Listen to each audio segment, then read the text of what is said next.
Então, qual é o modelo que eu utilizo? Né? Esse modelo é o que está associado às equações de Navier-Stokes. Então, eles pegam a equação de conservação de momento, utilizam um modelo para definir as tensões, implementam esse modelo de definição de tensão dentro do nosso sistema de equações de momento, de forma a reduzir a quantidade de variáveis que a gente tem.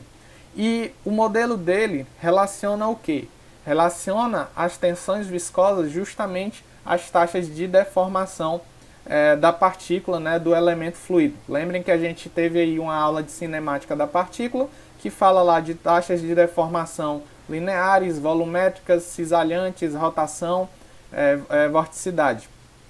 Então, as tensões elas vão ser definidas como funções das taxas de deformação. E quem são elas? Então, aqui as taxas de deformação linear, né? Então, du dx, dv dy, dw dz são as taxas de deformação linear. E aqui eu tenho as taxas de deformação de cisalhamento, né? As taxas de deformação angulares. E o modelo utilizado é esse aqui, ó. A minha tensão xx vai ser igual a 2 vezes a viscosidade absoluta, né? Vezes o du dx, que é a taxa de deformação linear na direção x, mais essa letra aqui que vai estar representando uma viscosidade aparente, vezes o divergente de U. Assim eu vou ter, para as minhas tensões viscosas normais, né, essas respectivas funções, e para as minhas tensões cisalhantes eu vou ter μ, né, du dy mais dv dx, μ du dz mais dw dx, μ dv dz mais dw dy, que são aqui as taxas de deformação angulares associadas às tensões de cisalhamento. Então, o que é que a gente faz agora? A gente retorna naquele conjunto de equações diferenciais e faz a substituição das tensões justamente, né, por essas relações aqui de taxas de deformação. Quando a gente faz isso, na direção x, a gente chega a essa expressão e a gente consegue reduzir essa expressão para essa expressão aqui de baixo. Onde eu tenho aqui, né, a minha taxa de variação de quantidade de movimento da partícula por unidade de volume, toda a expressão aqui está em função por unidade de volume, menos aqui o gradiente de pressão na direção x, mais o divergente de μ gradiente de U, onde μ é a viscosidade absoluta, mais o termo fonte, isso aqui sendo igual, né, lembrando sempre daquela relação que a gente obtém para a análise do elemento fluido, né, a taxa de variação de quantidade dentro do meu elemento fluido, mais o fluxo líquido de quantidade de movimento saindo do meu elemento fluido. Utilizando esse artifício, né, nas demais direções, a gente chega nas equações aqui de momento, na direção x, na direção y e na direção z. Então essas são as equações de momento na direção x, y e z.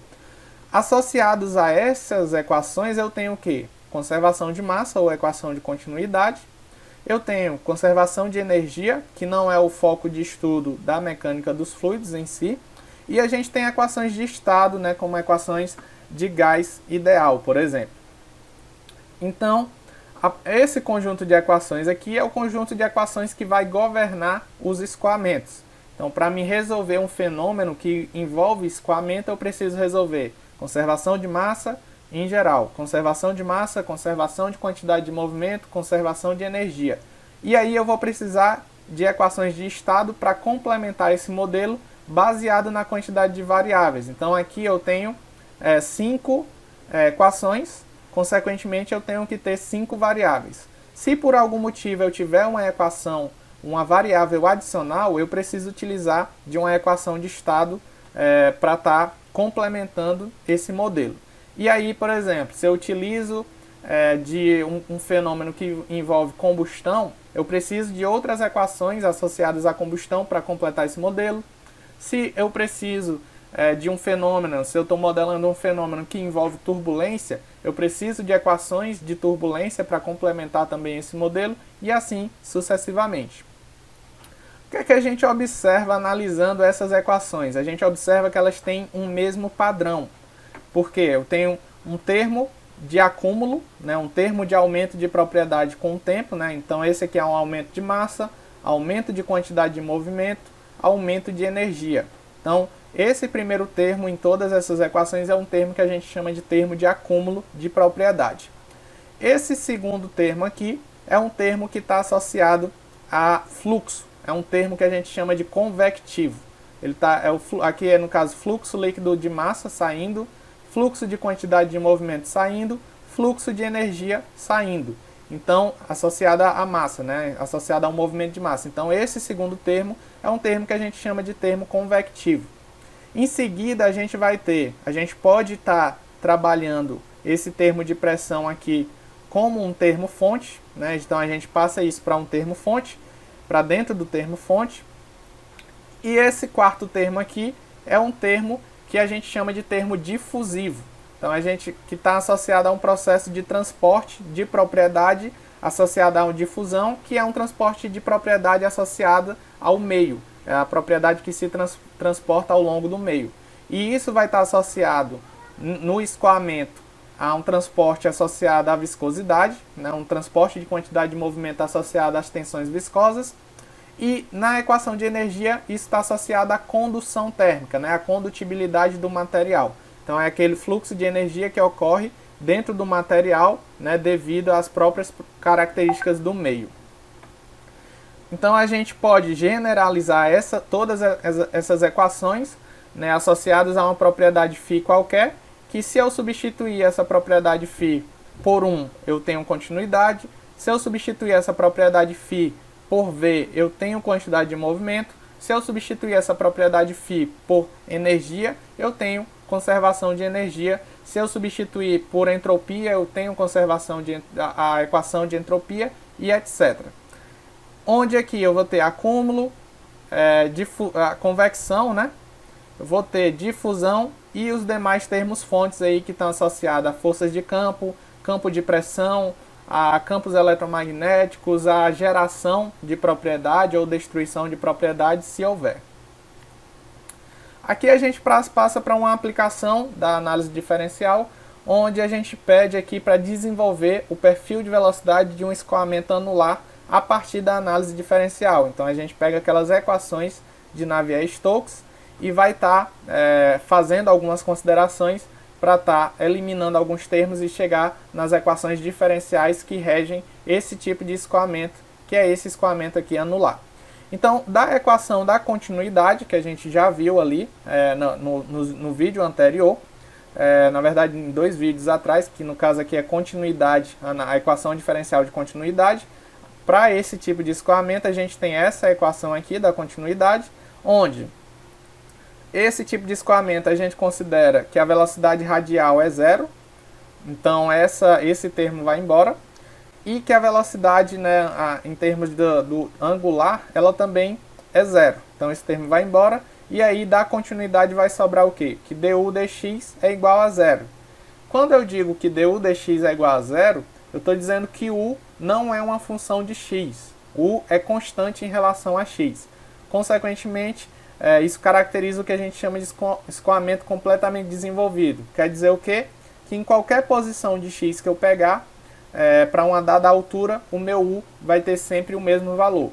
Ou seja, eu vou ter sempre o mesmo perfil de velocidade em qualquer posição de x.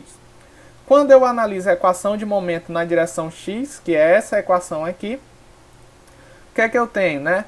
Regime permanente, estou modelando aqui, né, considerando regime permanente, du dt é 0. Aqui o meu UR, né, a minha velocidade na direção do raio é 0. Minha velocidade angular também é 0. Du dx é 0, da continuidade, então isso vai embora. Dp dx se mantém. Eu estou desprezando os efeitos de gravidade, então o termo fonte, né, associado a campo gravitacional também vai embora. Aqui eu vou ter que, como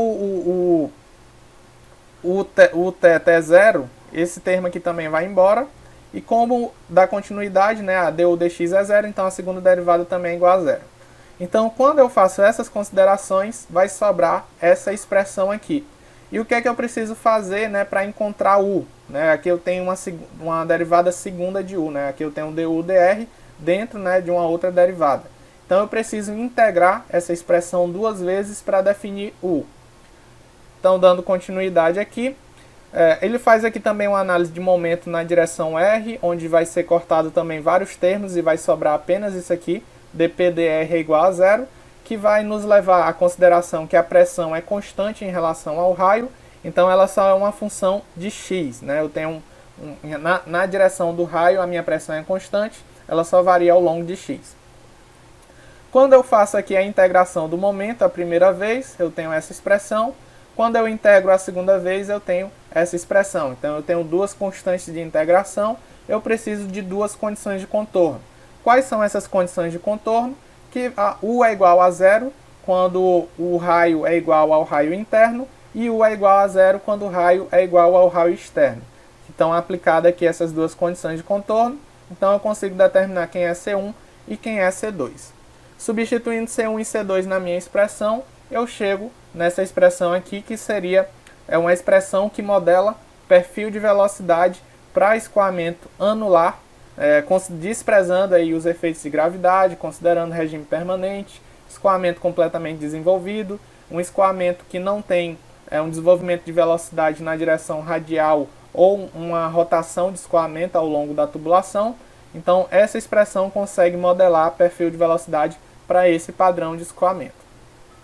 A gente encerra aqui, eu espero que vocês tenham gostado da parte de conservação de momento, análise diferencial, e o próximo vídeo a gente vai tratar da conservação de momento pela análise integral.